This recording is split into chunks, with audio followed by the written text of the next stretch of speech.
My feeling is always like music is a way, it's a way to transmit like energetic codes or patterns. It even, I feel it Mm. in my body often, like the biology and the cells of the body respond to the frequencies of the sounds and the music. And it's the most powerful way to bypass all, resistance of the ego.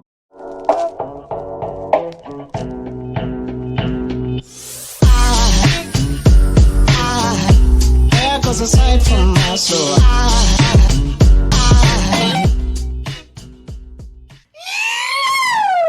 Welcome to the Inspired Evolution. Today is an absolute treat.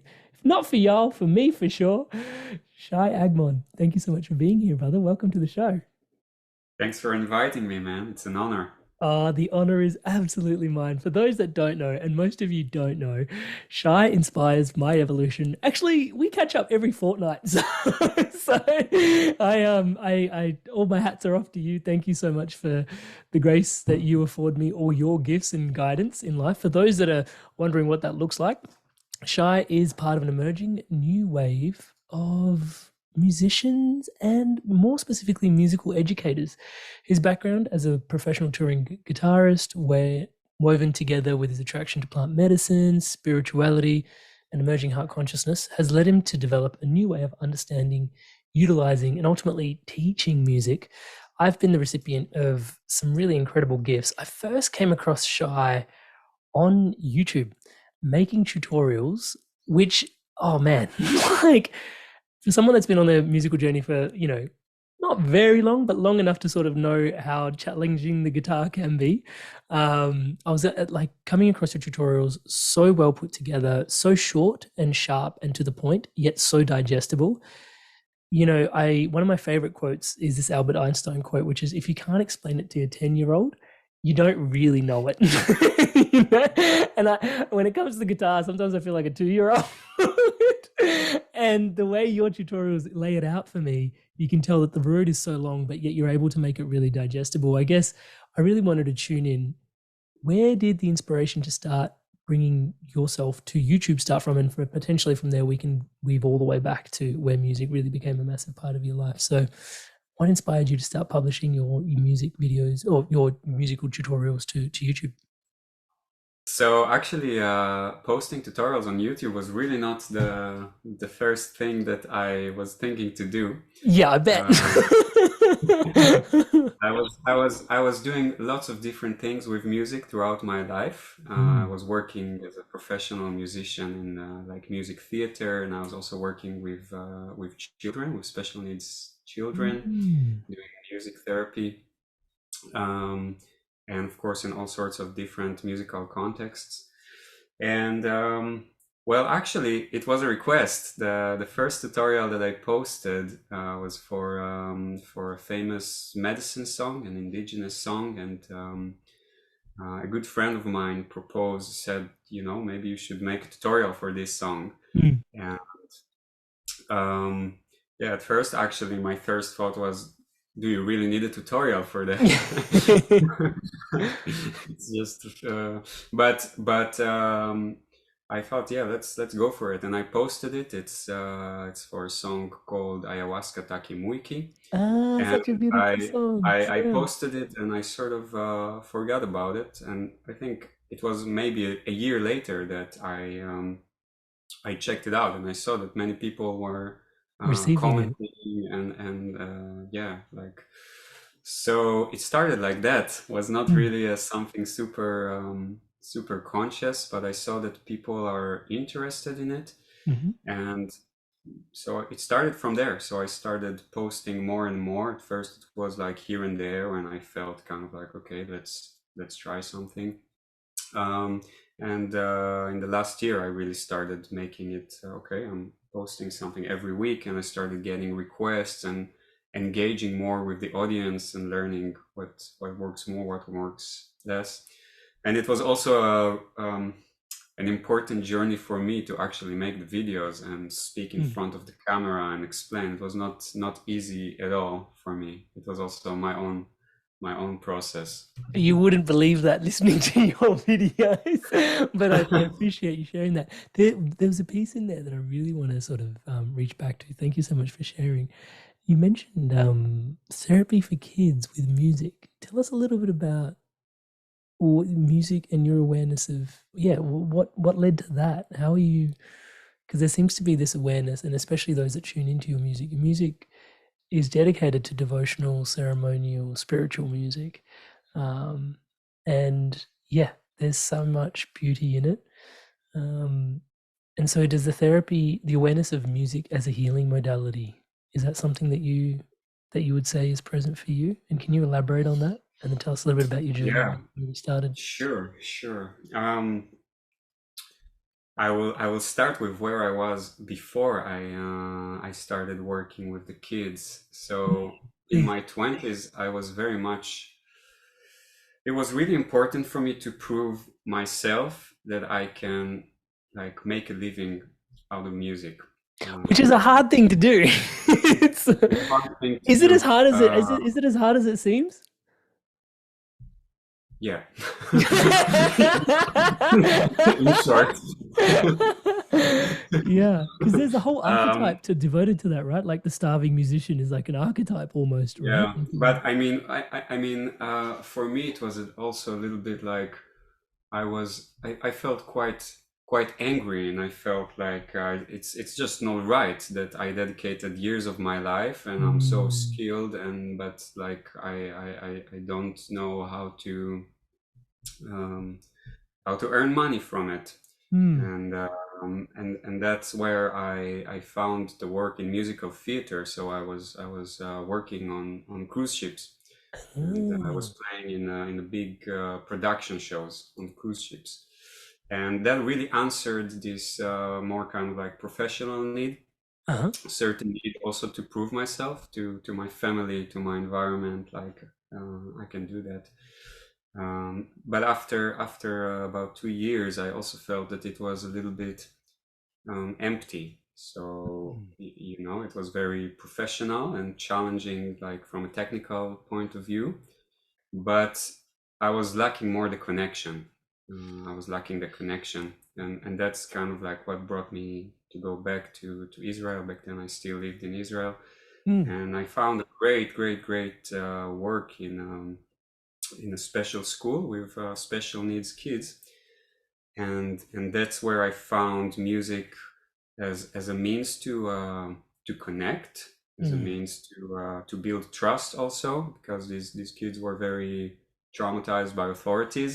Yo. So music was also a way to kind of do something that is fun Mhm. and creative, and builds a bond together. It's interesting because in that space, most people would have thought that when you've professionally made it and you're cruising around the world and you're playing music for all these people, that you've made it. But you described that it felt empty. Yeah. Yeah, well, like in you, I love the way you described it, and like it lacked connection. I reflect a little bit on some of the trainings I do are on like public speaking and communication, and one of my least favorite words in like people like public speaking, and people come to public speaking trainings to learn how to be professional, and I put that in air quotes for those that are tuning into the audio podcast. And when I hear the word professional, all I hear is like, it lacks soul. Like it lacks soul, god damn it. Yeah, is that kind of what the experience was for like after a while? Like it was great because it helped you sort of solidify your identity as a musician and like, hey, like I can make music and I can make a living from it. But perhaps it wasn't connected to the type of music or it wasn't doing with music what you wanted it to do. What do you want music to do? Yeah. Yeah, it was definitely a very important part of my journey. Also, Mhm. really stretched me in terms of my skills, the technical skills, and also really opened me, because it was the first time that I left Israel and I was meeting people from all over the world. And in general, the cruise ships is a bit of a parallel dimension. It's like a whole different world from what I was used to. Mm. But yeah, in terms of the work itself, I was lacking the I was lacking the connection with the audience. Mm. It felt a bit like it was kind of like, it's like an energy field that already exists, and then you come and you do your guitar parts, and you need to do them well, and you do them well, but it's kind of like a part of something that's already, it's not really something new, and the connection with the audience, there is a connection, of course, but it's not, it didn't feel so much like me, you know, it was more like um, coming inside something that's already existing, yeah. let's say. And then with the work with the kids was the whole, like, completely Opposite. the other way around. They were not professional musicians, and it was like very kind of challenging to even get them to cooperate at all. But it was very like that really came from my soul, and it was very, very creative. It was kind of like I found a way to reach them, and to bring the creativity out of them, and in this way also, that led to cooperation and teamwork. Like, let's make a song together. You sing here, you sing there. There's a little bit more. They're willing to cooperate and to work together. So the music was kind of like a tool to do that, and also to show themselves. Like, hey, now you sing, you take the lead. Maybe you have an idea for a line here. Let's make up our own song. These kind of things. It's interesting when that happens, isn't it? Because there's a lot of empowerment that comes from creative expression. And I think the people that are aware of it are aware of it, but some people, this is a conversation that is completely oblivious to. Completely what? Oblivious to. Like, for some people, it's just not even part of their awareness that creative expression is something that's really healthy for me. Like, I think one of the things, as even I've noticed, just, you know, continually working with you to develop bits and pieces of my own repertoire with the guitar, I've noticed just how much freer I feel on the guitar, and how much more joy I have, and just how much those moments of joy throughout, you know, just regular practice, I feel more like, oh yeah, like I'm actually building a relationship with this instrument, which is my best friend. It brings me so much joy, and that joy then like goes into other parts of my life. And I find that creative expression is really, like, really important. But for some people, they're not as aware of that. But I'm sure in that environment, as you were helping other people find their voice, stepping into these roles, like, you know, playing an instrument, or now's a great time for you to feature, people are generally ending up more and more empowered, right? Yeah, definitely. And I'm really happy to talk about it, because it's really kind of like very important for me. It's kind of a very important part of what I do, and how I see my role in this is indeed helping people find their voice and show themselves, and connect to that flow of creativity. I mean, actually, most of the people that I work with, also with the kids, actually they already have a very strong flow of creativity. It's like these kind of channels are already there. What they were more needing a bit of help with is like a bit of discipline, and like work to actually get it out. So, and that's where the music was a bit of a means to build trust, right? Because they had very bad experiences with authorities, like teachers and stuff. So there was a lot of resistance towards any attempt to kind of like, okay, let's structure it, let's bring it out, let's give it form, let's work on the little details to that the energy can come out in a more clear way. And then through the music and you know, the creativity and the playfulness of it, it kind of they were cooperating, we were co-working, and that felt really, really great, really great. And is the shift in the other person what drives you to offer more and more of this? Yeah, definitely. Like when you share, for instance, your experience, that makes me really, really, really, really happy. Like I can feel, and with many of my students, I feel that, like if they go and and they play in whatever, in circles, or to I have even students who are like birth and death doulas, so they play, they use music also to Help people soften transition. yeah, exactly. And it's really like this multi-dimension music is a multi-dimensional kind of thing, you know. And then I feel that if I help them a little bit, then it's also like I'm also a part of it in a way, you know. So it was really great. You mentioned multidimensional. Tell me a little bit more about your awareness of music, because in there, like, we're talking about, you know, people that are transitioning. You know, you mentioned birth and death doulas. You know, you've mentioned plant medicines earlier, and you know, these consciousness, heart expanding states, places, environments in which, you know, you're called to share your music. What is music serving as in this space? Like, what is the role of music and its relationship with our, like you said, it's multidimensional, but does Yeah. it serve a role? Is it the backdrop of life? Like, what I don't know. Yeah, tell me a little bit more about what you perceive music as being. Yeah. It's a big question. It's a big question. Yeah, that is a big question. Yeah, it's really deep. It's really deep. It's like I don't even know exactly how to put it into words, but my feeling is always like music is a way. It's a way to transmit like energy, energetic codes or patterns. It even I feel it in my body often. Like the biology and the cells of the body respond to the frequencies of the sounds and the music.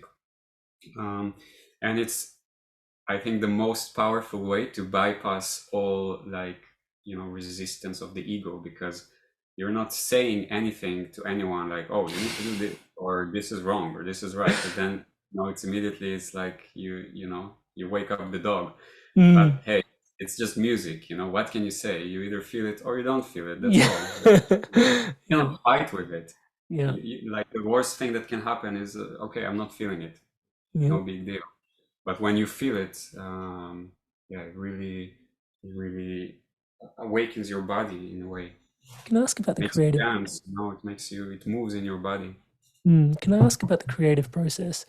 Generally, in your pursuit to make, and this is maybe just a question for me, but in your pursuit to make, do you strive to make music that appeals to you fundamentally? And when I say appeal is a bit of an egotistical word, but speaks to you is probably the language I wanted to use. Like, are you looking, when you're creating music, to feel as much as you can when you're playing it, or is that not a necessary ingredient and it's just about honoring whatever the song is to the best of your ability and trusting that it will create a shift for someone else? Or is your feeling a necessary ingredient?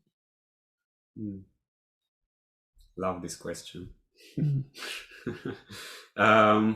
This is also a part of my journey. I can speak about it a lot. Please. When I was young, when I was like teenager or in my early 20s, music was really, I was completely in the dimensions of music. And there it was all about self-expression, like, and harmony and beauty. And I would sometimes work 2 months on like this really, I don't know where these things come from. Very very complex and rich musical arrangement, and it was great and I really enjoyed it. But I did feel at some point that's kind of like people don't feel it so much. It's not, it's like me in my own world, it's amazing, but I couldn't really find a way to make a connection with it. Then I went to the other extreme, which is to be like a professional, you know, in musical theater, where, you know, you kind of, it's not really your unique, it's not really unique. It's very technical. And in a way, my whole journey is about finding this sweet spot. The balance between the two. Yeah, because on the one hand, if I go too far to like, okay, I just want to make a connection, then let me teach you how to play Hotel California. Many people would like it. You know, okay, then there is a connection, people get value from it, but it doesn't feel so much like Shai. It's a bit like But then on the other hand, if I'm just like, I'm all about my kind of creative satisfaction and this kind of things, I can get too much in these worlds. And this was actually something that I saw in one of my own journeys with plant medicine, was that the whole dimensions of music and art, they can be in a way a trap, because they're so seductive. There's so much beauty and harmony that you just want to explore and explore and explore and find, the most perfect and most beautiful thing, and work on it more. But it can lock you out from other people.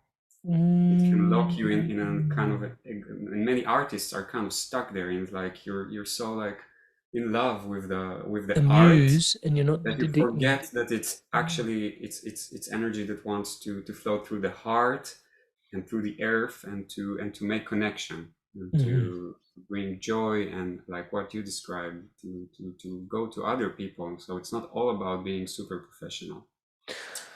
Wow. And let me just add one more thing. Please add away. Don't let me interrupt you. Yeah, please. So I think this is really what I'm exploring. And one of the things that I found that I'm doing now with Patreon is that I let my audience choose the songs. So people send me song requests, and I post a poll every week, right? Every week. Yeah. And then I let them choose the song. So the song that gets the most votes is the song that I work on, and then I do kind of tune into my own creativity, and I make an arrangement for a song. So my own variation on it. Usually I make two, one that's suitable for beginners and one that is more advanced. And this is what I give out. This is the output. So it's a kind of a creative collaboration. It's a conversation, man. They're talking to you, and then and I swear, when I work in the days that I make the videos, I swear it's like I put the camera. I always take a few hours, because I know it takes time, and it's like I feel all of these people here in the room with me. And it's like they're like, why'd you choose that song? I wanted my song. Yeah, and the guitar is kind of like the guitar is sort of like, that's the center of it. So I feel it like that's the center, and then all of these different energies are like, and at some point it reaches a certain alchemy, and something falls into place, and then it's there. Then I know, okay, this is what you get. I love that. And so it's really like, I really feel the audience, the people there, they are a part of it 100%. It's just I have the wiring and the fingers to get it out, but energetically it's a collaboration. It's not just me. It's fascinating that when you create something from that special a place, I find, even, touch wood, and I don't really reach out to the Inspired Evolution audience to see. Well, every now and then I do, actually. I make posts on my social saying, who would you recommend to be on the show? But I find the interaction of when the guests come on, what guests and at what time, and particular junctures I'm at in my life, it's always very profound and poetic. It's just the links, and I'm sure that, as people are requesting the songs and as it's connecting in, and just the whole energy exchange must be like, so, oh, wow, okay, this is what is being called out of me today. Here I am, service and surrender. It's really fun. It's really fun, and it can be also frustrating. Like sometimes I don't really know what to do with this. So it's also for me to go through my own resistances, and because all of a sudden when it clicks, it's like, oh wow, I would never think about this myself. Yeah. Like I wouldn't think about it. So but the requirement to serve others has pulled this out of me. That's so good. Can you tell me a little bit about that? Stuff out of me that I didn't know were there. How did, surely someone's requested a song at some point where you've gone, nah, I can't do this song. Has that happened?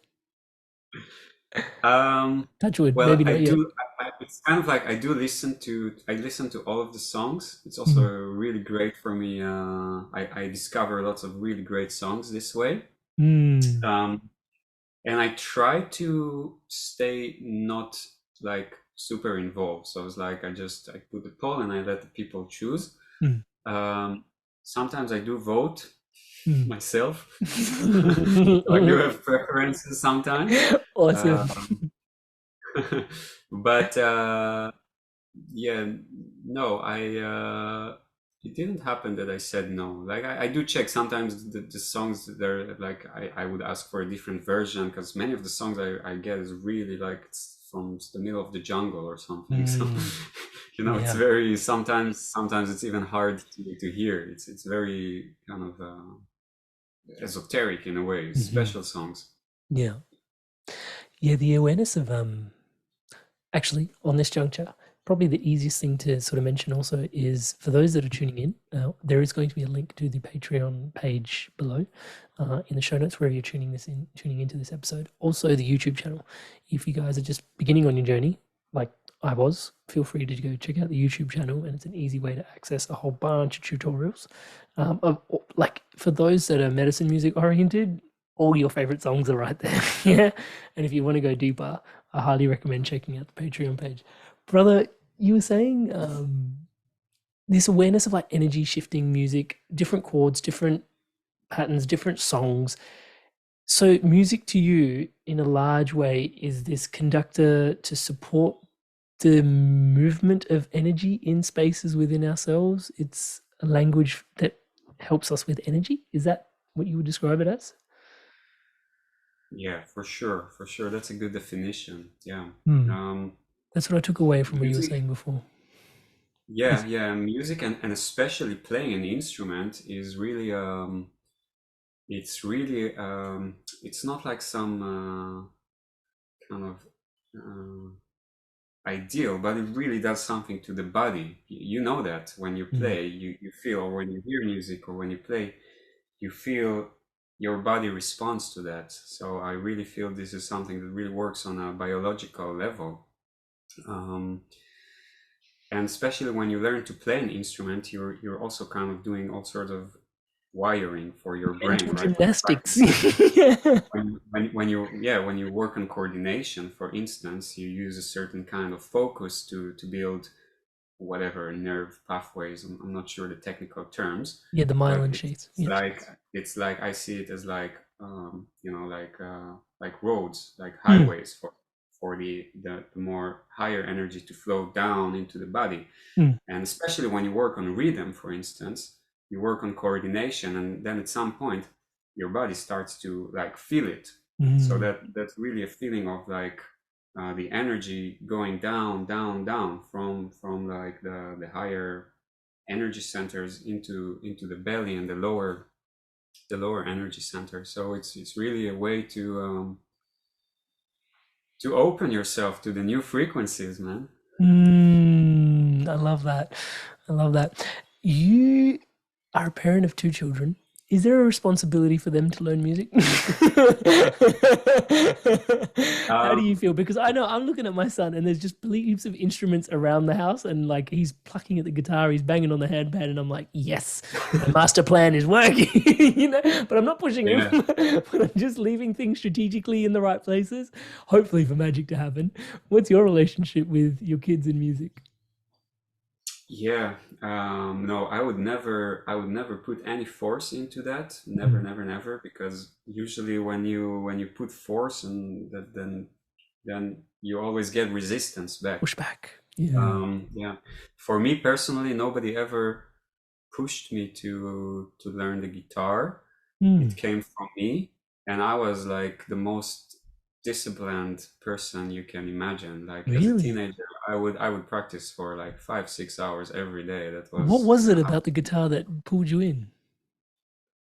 I don't know, but it was like I just knew that this is important, and it's kind of like it was also a bit of a sort of a protection. I didn't really, I felt like really misplaced in my environment where I grew up in. Um, socially connecting was difficult for me, so it was also just gave me sort of something else to focus on. But there was definitely also a sense of like, wow, this is really important, and I'm going to do it whether other people get it or not. Yeah. Like, so, but what I was about to say, I was super disciplined, but it didn't came at all from my parents, or it was the other way around. People would tell me like, just like go out and socialize or Mm. do something else. You know, what are you doing there in your room all day, Yeah. playing these scales? Like, Mm. so with my children, they are both really musical. Mm. And my daughter did start to play guitar just a few Yo! months ago. Turned 11, Yeah. uh, which is the same age that I started, and I teach her. Mm. But it's really it came from her. She wanted Mm. to, and you know, I'm super happy, of course, to help her and to see how she's a very fast learner. But I would not force it, and also if she doesn't feel it, I would just leave it. And my son, I don't think he will need me at all. He's 3 years old and he's singing like the language, Dutch in Hebrew. He's amazing. Very, very musical. Does that piss you off sometimes? You're like, man, you started so much earlier than I did. Like, I wish I started when I was your age. Yeah, no, I don't have that. I'm super happy to see him just like expressing himself. His voice is so sweet and Oh, it's, touch wood. That's beautiful. I want to ask on that note, do you think music is for everyone, or do you think it's something that some people are called to and some people aren't? Because I'm sure people that are tuning into this, they've got me who's kind of at the beginning of their musical journey, someone like yourself who's dedicated, over a couple of decades to it or more, you know, speaking about music. Is it for everyone, or what are your thoughts in that space? it is for everyone, but really on different levels. So for sure, Mm, it's not for everyone to be kind of like me. I was really that was like the only thing actually. mm, It was um, so if some people are feeling called to really sort of learn the instrument in a very, you know, it's almost like it becomes a part of your body, but mm, that requires a lot of dedication and devotion. It's like professional athletes, pretty much. You're just mm. kind of like for a few years, you're really spending many hours studying the instrument. So that's for sure not for everyone. Um, but I think for everyone there is a certain place of music in their life. So for some people it's just to take a few lessons to get some basic techniques so they can just play some chords and sing. Mm, That's also amazing, you know. And for many people, for most of the people I work with, it's more about supporting their singing. Actually, it's more like they're mm, singers or intuitive musicians or sound healers, and they just need like a tiny bit of technique and rhythm to sort of give their voice more power. So that's all, and that's perfect. And for some people, there is no even desire to learn instruments. Maybe they can just enjoy listening to music or singing in a circle. So, you know, for some people, it's important to make the step of being in front and singing and showing themselves. mm. It serves different purpose for each person. Yeah, I find sometimes even in the meditation retreat um space, you find people like there's so much emotion in someone stepping up for the first time to play a song that Yeah, means so much to them. And because obviously there's some pressure in that space at times, they will definitely deliver a version most often than not that is not what they've practiced at home. And that it's a and for them they feel like it's a shame. But I've been in those retreats and just realized, oh my God, like that was a masterpiece. Like yeah, yeah, the lyrics of the song were about finding your way through the darkness and staying committed to your path and finding the light, something like that, right? Spiritual in its nature. And the person is trying really hard to find the chords and stay committed and find the light in the song. And it's just like, wow, yeah, I love when those moments of serendipity happen in music as well. One of the interesting things that I came across with, I was reading This Is Your Brain on Music by Peter Lewin, I think it was. I might have the author wrong, pardon me if I do. And one of the early chapters, he talks about how the music, like how much performance music became like this us and them thing with music, and how, it was only a couple of 100 years ago where everybody sang, like everybody, mm. like cooking, walking, Still the cleaning. case in Ireland. Yeah, still the case in Ireland. Yeah. Yeah. In Ireland, yeah. Yeah, I love that. But now it's like, because there's these performers and it's like, oh, those that are really good at music, they make music. And it's like, oh no, I don't do that, you know? And just the disenfranchisement that creates from a very, we discussed this earlier, like a really special part of you, or a tender or a vital part of you, I would say, but maybe not so vital for everybody, but like a special part of everybody. Not having that freedom to express because they're judging their own expression compared to Yeah. other people. I can tell you've shared quite a bit that's been a part of your journey. How have you overcome some of those things? Um, yeah, I have a few things to that I feel like saying about it. First of all, what you describe is very true, and it's actually one of my lessons that I had with my experience with plant medicine, was really that there is kind of a collective thing happening in the, let's call it the collective musicians, or maybe even collective artists Mm. field, where there is a correction that is happening in these times. So in the previous decades, like especially if you think, I don't know, 70s, 80s, it was one big ego trip, and indeed musicians were, in a way, they were abusing their gifts. It became an Mm. egoic thing of, I am, on the stage and you're all like kind of worshiping me, and I'm like the special one. And it came from a very polarized sort of dynamic where yeah, it had like this frequency of worship, and Mm. yeah, just lots of ego. People handing Uh, over their power to the musician. yeah, and I think that for this reason, actually, nowadays, like most musicians find it very, very hard to connect. It's like the audience became a bit like, well, we don't want this, and they're Mm. kind of like, in a way, right, because there is something in the energy that needs to correct itself, because music originally is a means to connect, to empower, to share, to I mean, of course, some people are more talented, and some people also dedicate big parts of their lives to become more masterful. So it makes sense that some people will be more in the front, but Mm. it needs to, it's a way to serve and to share and to exchange energy, not the ego. um, so that's kind of like one thing where I think nowadays many musicians and artists in general are searching for the way to like create new platforms for their Mm. art, because the old models just don't seem to work anymore. At least from what I see, I don't see many people like buying CDs or going Mm. to like concerts. It's just, it seems like people are searching for something different, something Mhm. that has more connection in it. Is there something that you see emerging in that space to satisfy that need? It's definitely a part of what I'm researching myself in my own work. Yeah, definitely, like the new models, the new ways of art. It's like Mm. it's a bit like with the financial system, where I think everybody feels like the old system is kind of like, Mm. What's going on I here? don't know what to do with it anymore. It's like, okay, we need money. For sure, money is important, but it feels kind of like The way that off it's all of a sudden. structured. Things Yeah. that 10 years ago felt really like normal. Mm.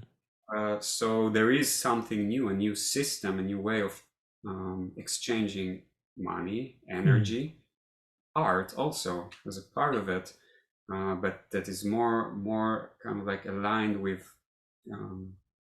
nature, with how energy exchange in nature goes. It's very Mhm. different. There's a lot of energy exchange in nature, but it's not like what we grew up on. Yeah. It feels, Yeah. Even the energy exchanges that you're describing in nature, I feel everything feeds back into itself, is one of the most profound things that I keep when I go for my walks. It's just like, just the harmony of it all is a bit, does my head in. It's just like, it's incredible. Whereas, yeah, I can appreciate what you're describing in terms of the dichotomy between I'm up here and, you're receiving down there, and then people having enough of that and sort of even pushing it away now. yeah, yeah. You mentioned also your fear of sort of stepping out behind the camera and sharing yourself more and more. What's helped you overcome the fear? Just take big, bold action, or what's Um, what's helped you with that? I will tell you actually. I was working with a coach, an Hmm. Israeli. He's also a good friend of mine, and he is also he really helped me a lot.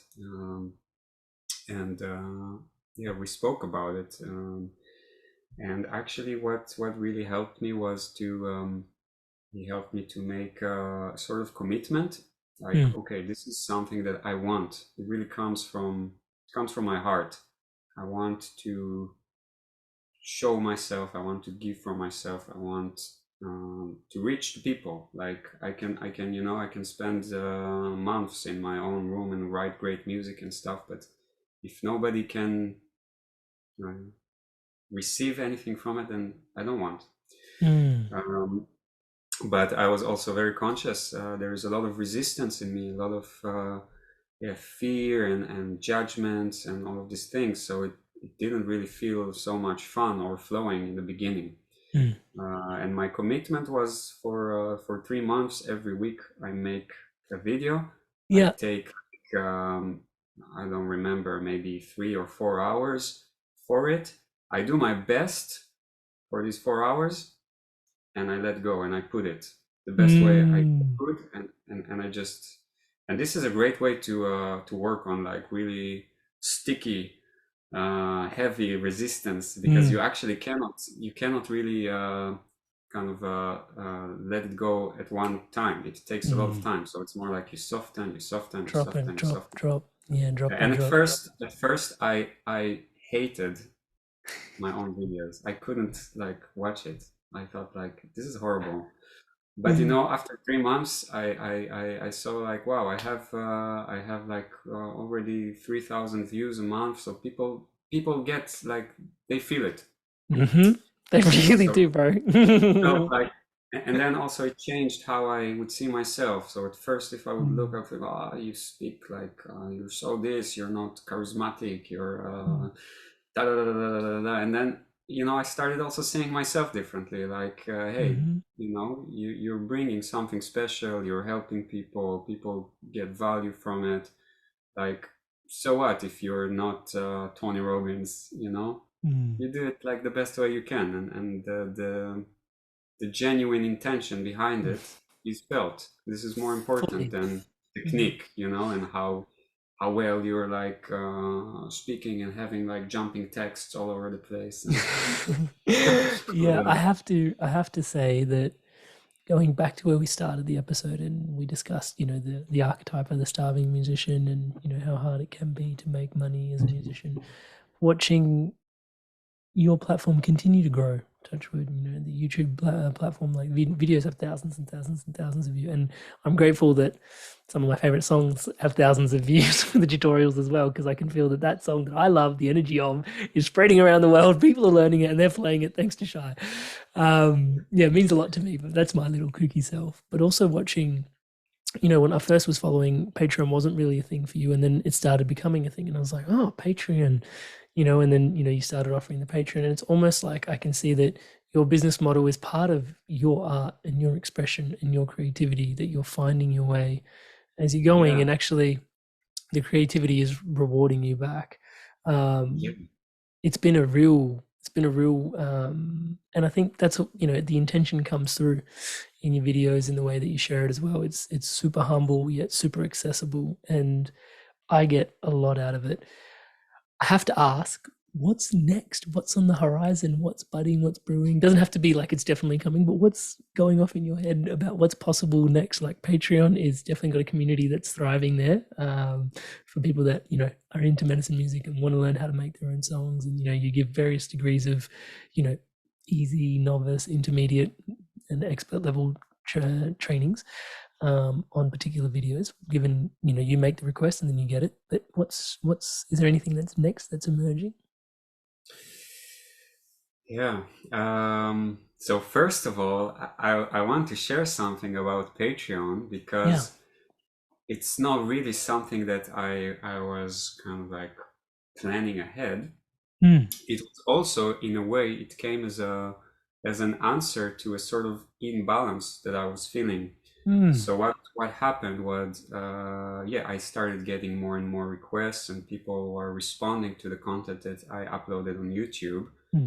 Um, and then I also started doing private tutorials. So people would ask for songs. Can you teach me how to play this song, or can you make an arrangement for that song? And there was always something that didn't feel quite right to me, because I would either say, okay, I'll do it for free and put it on YouTube because it's good for me to to grow my channel, or I would do it as a sort of a private like work, like a lesson. Just instead of a lesson, I make a private tutorial, and I would charge for it. But then I felt like it doesn't feel so nice to put it on YouTube the next day if the person just paid for it. And I was constantly thinking, like, I wish there would just be a way where many people can just put a tiny bit of money. So I also feel appreciated for the work and the time that I do, because I also have 2 kids. Yeah. And I cannot like just make videos every day. YouTube is great. YouTube is great. It's a great platform, but you're not, at least you need to be very, very big to actually earn from YouTube directly. I'm not earning anything from YouTube. So the Patreon came as a sort of an answer to me kind of like asking for that, because I also felt a bit angry sometimes. Like, I don't want to work all the time for free. It also doesn't feel good. Yeah. And a few people mentioned Patreon, and so I started looking into it, and I thought, wow, maybe that's what I'm looking for, because here's a platform where people pay a very low monthly subscription and they get access to everything, and it can grow. It has like, the potential is infinite. So everything that you're supporting now, you're helping me create now, it's not just for you and for the people that are there now, it's also for the people that will be there in 1 year, 2 year, 3 years. 10 So years. you're actually, you're really helping many people by being a part of it. So that's kind of like how it came to be. And for the next steps, to be honest, I don't know yet, because I'm discovering as I go. I'm discovering through the interactions with the audience, and through seeing what people respond to and what people less respond to. I definitely have the desire to share more of my original music, and more also a bit more of the technical and exercises stuff. But I'm kind of looking for a way to blend it together with the songs that people love, and that it's two-way, and that people enjoy it and get benefit from it. Thank you so much for sharing that. I know it's sometimes it can be a bit taboo to ask mechanics of someone's business. So I really appreciate that. One of the things that I can really hear from there, and you mentioned this earlier as well, is everything is organically growing through this essence of what I would call service. You might have a different word for it, but the energy of it feels like service. In service, and what do people want, and then what can I support them with, and for me that is service, and it's my second highest value is contribution, so it means a lot to me. But you also mentioned channel, like the word channel before, and like music sort of coming through, and almost yourself being in service to, almost like music exists in a field or something, and you're in service to the music as well. I guess with sort of those two pieces of information in my awareness in this conversation, I'd just like to ask you what is your relationship with service, channel, like, what's in there for you, and is that a big part of how you live your life, or what does service mean to you?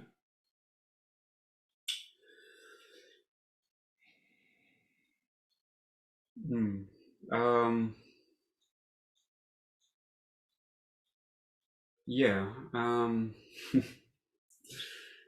I feel like for me it really has it's connected to being connected to the whole, and what serves like the whole field.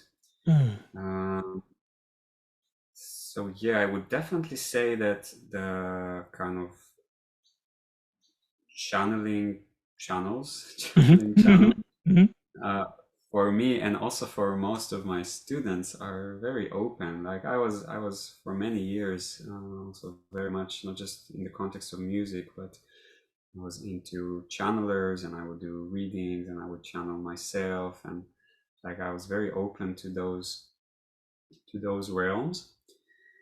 Um, but a big part of my own journey is learning how to ground that energy. Structure, technique.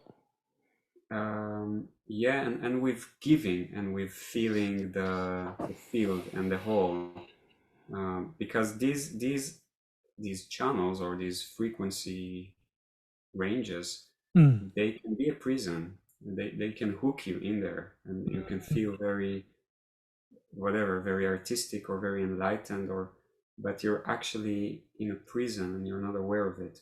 And the key is always to ground and to so yeah, you say service is, I think it's about, and it's a big Grounding. process for me because I don't really have the talent so much to feel the field. Like I see it often with other people, they just feel okay, that's what the field is asking for. I For me it's still very difficult, something that I'm learning, and my audience helps me, and uh, so yeah, I think that's how I see services. It's really like not just about what I want as an artist, as as an individual, but what does the field needs the most right now? What would serve the whole right now the best? And women in general, I notice, are more attuned to that. It's like a Yeah, feminine, it's not fair. quality, It's not fair. kind of like to feel the field. And yeah, I'm honest, it's also feedback I sometimes get, like that I can be really in my own world and not notice, like okay, there's something that needs to happen there and there and there, and it's more important than me doing my thing. So it's yeah, when you talk about service, I think it's about learning to balance that, and yeah, to find the sweet spot between being yourself and integrity and expressing yourself, but also feeling how that relates to the whole, to other people, to the context. For those that the idea of channeling music or connecting to music in a field somewhere that is outside of what's happening within them, how would you invite them to open into that space, or is everybody different and for some people it's open and for some people it's not?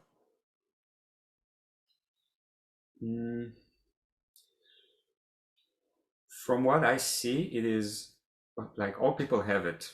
I can see it. I can see it very like clearly. I can feel it. I can sometimes with some people I work with, it's almost like I'm just kind of it comes through me, but it's theirs. So I can feel that as well. And from what I see, there are two different types of blockages to allow this flow of energy to take form. So it's never that it's not there. There are just two types of blockages. One type is like what we spoke about before, self-judgment and criticism, which are things that we learn as kids. So for instance, the way it looks for some people is like it starts to come, they start to want to experience it, but they, the judgments are so rough that you don't really have the opportunity. It's like you're playing two notes, like, wow, it sucks, stop. But the way creativity works, it's like how a baby learns to walk. Imagine that a baby would try one time, Trying to and it's walk, like, it sucks. not Never going to walk again. yeah. No, you do it and you do it and you do it and you do it. And creativity works the same way. You get something, you play something, and it doesn't sound like anything, and then like, oh, that was nice. Let's try that a bit different. So you have to be very, very neutral in a way. It cannot flow if the judgments are like immediately, that sucks. That's not working. So that's one type of of a blockage, which is more like a mental thing that you can soften also. Like this is also a part of what I work with people is just to it's not about also like getting rid of it. It's just about softening it. Softening, that's the key word. That's how I like to work, because if you start to fight it, you're in the same energy field you're in the same frequencies of what you're trying to change. So that's one type of blockage, and the second is more resistance to the more kind of like masculine aspect of discipline, of technique, of structure. Some people, because we're all as a society kind of in a way traumatized by the imbalanced masculine that's like trying to control. Yeah. Some people are just like so against it that they're not. It's very difficult for them to like what I'm trying to say. This is an energy that wants to serve. If you use it properly, it can just help the energy flow in a more solid way out.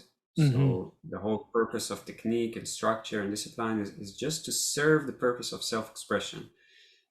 So that's like another type of blockage that prevent the creative life force, playful energy that wants to come out from coming. I have to say, I struggled with both blockages. And working with you personally has been, yeah, I'll go as far as just sharing a little bit before we close, which, I started my musical journey in school. I picked up a clarinet, put it down, started the piano, put it down, started like, typical, I think you hear a lot of these stories, play an instrument for 3 months, put it down, never really connected to anything.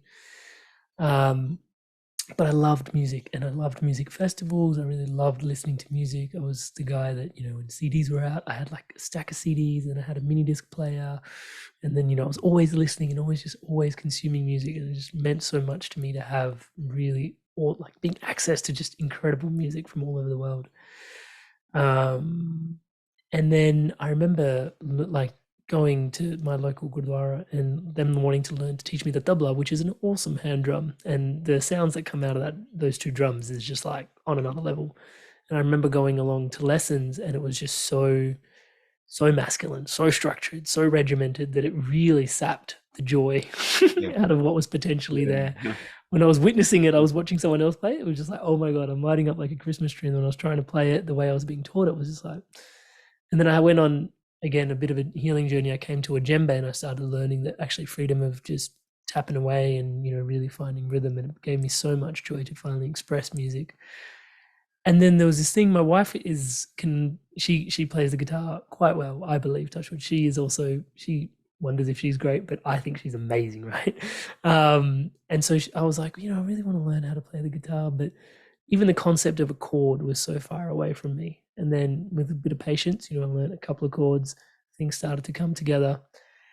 And I think with the guitar, there's this massive resistance to get started because chord shapes are a bit interesting, and then, finger picking and then strumming, you need a pattern into. But once you sort of master that after about 12, 18 months, 2 years, you can sort of really get a few songs under your belt with a few chords. But then I feel like there's like levels in the guitar, and I found I really got stunted because I started listening to the world of music out there, and I was listening to my 3-chord warriorship and just like, why did I even begin? Like, people are amazing. And so I definitely felt that blockage of self-judgment. And then also what we've been working on, you and I, recently, is just so much of the technical side of things. And it sounds so interesting to say that, learning technical chops gives me more freedom of expression. It brings me so much more joy. I never thought discipline would feel so good. And I would go as far as sharing with you, Shai, that the lessons that we're in, the grace with which you hold the space, it's like, yep, you're willing to push me just a little bit in the spaces where it's like, yeah, you can go a little bit further here, try that, go on. And it's like, no, I'll wait. And you're super patient. I really appreciate that. And, pushing me just a little bit further.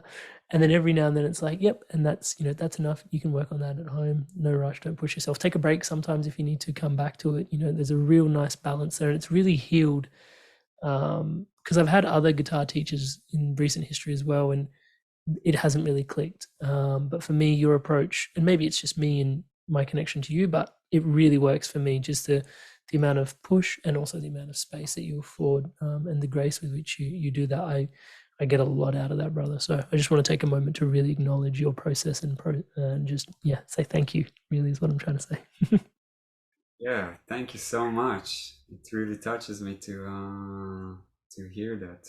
Yeah, Of course. I'm really, really grateful. And the only other thing I wanted to share about, going on these lessons and learning some of the technical aspects was I'm actually becoming a better father because of some of this stuff I've noticed. There are things like we're working on a song right now, Canto Nas Alturas, and I'm like working on patterns and things that like 1 week I just know that I cannot play. Like I just can't do it. And then, I sit with the drills you give me, 2 weeks later we drop back in and I've mastered it. And then I'm on to the next thing. Yeah. And I can build step by step by step by step. And I'm learning that I do this naturally in my other life, in the rest of my life, but I'm not as cognizant of it. But watching it happen on the guitar and in such beauty has been such a beautiful process because I'm growing and I'm learning, I can conquer anything with the right guidance, step by step, step by step. Rome wasn't built in a day. The journey of 1,000 miles begins with a step. With the right guidance, if you put the seed in the right soil, it will grow. It will, and I'm just watching how it taught me how to introduce things to my son, like step by step, step by step. I'm different at work. It's like, yep, this is a massive problem. All good. Let's start with what can I do one step at a time. And so it does just sound like music. And, we've obviously reveled in a gorgeous conversation that I've loved. Hopefully the listeners have gotten a lot out of it too. But the lessons, how they say you take yoga away from the yoga mat and live it out in the world. I feel like the guitar lessons, the music lessons that we share in, I definitely take the lessons I take out into the world and exercise in other spaces as well. So just really want to thank you, brother, for really being so awesome to me. Yeah, wow. Thank you so much. I get goosebumps. I have tears. I feel like, wow, this is like why I'm doing this. It's so good to hear. Thank you so much. Guys and girls, tuning into the Inspired Evolution, you heard me say this before. I will put a link to Shai's YouTube channel in the show notes below, of course, and link to Patreon. And I will put a link to the song that I'm learning right now, which is El Canto Nas Alturas, in the show notes below, just so you guys know what sort of music gets me going. And actually, I'll put also a link to, I think it was Sam Garrett Upsana, which was one of the first tracks that I found of Shai playing a cover, and the tutorial that I really connected to. So I'll put those links in the show notes for you guys to check out what's going on. Shai, brother, I am so grateful that you exist, but I have to thank you for this conversation in this episode first. So thank you so much for doing this with us here today, sharing yourself so abundantly, so openly. On behalf of myself, the Inspired Evolution Tribe, wishing you all the best on your journey, brother. Thank you so much for having me. I'm really, really grateful as well. And thank you for this beautiful podcast and for, sharing and spreading your message with people. It's amazing. Pleasure's mine, bro. Hey guys, if you enjoyed this video, give it a like, leave us a comment. And if you want to stay in tune for new episodes launching every Monday, hit subscribe, and I'll see you in the next video. Stay inspired to evolve.